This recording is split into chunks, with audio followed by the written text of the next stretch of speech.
आज आलो लोणावळ्याला.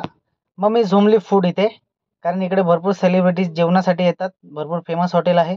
आणि आम्ही आतमध्ये गेल्यानंतर ऑर्डर केली एक चिकन थाळी माझ्यासाठी आणि एक मटण थाळी माझ्या मित्रासाठी. मटण थाळी आल्याबरोबर माझा मित्र ताव मारत होता. तोपर्यंत मी इकडचे तिकडचे व्हिडिओज घेत होतो आणि बघतोय ते भरपूर सेलिब्रिटींनी जेवण केलं आहे या हॉटेलमध्ये. आणि यांचं सर्वांबरोबर फोटो त्यांनी काढला आणि काउंटरवर आम्ही आलो. जेवल्यानंतर 990चं बिल भरला.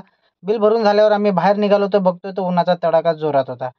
आणि बडीशोप खात खात डोक्यामध्ये असं येत होतं की गाडीमध्ये कधी जाऊन बसतो, कारण ऊन भरपूर असल्या कारणाने गाडीची AC चालू केली, गाडीमध्ये बसलो आणि आम्ही निघालो हायवेला निघालो. 70च्या स्पीडने गाडी चालवत होतो, कारण 80-90च्या स्पीडने गेलो असतो तर 2000चा फाईन ऑनलाईन आला असता.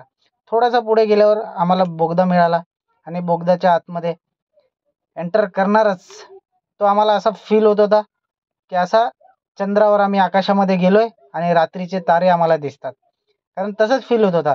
आणि त्या फील घेत घेत आम्ही थोडा पुढे गेलो. असं वाटत होता की आता अंधारातून आता उजेडाकडे चाललोय. तर चला मित्रांनो, व्हिडिओ इकडे संपवतो. जय हिंद.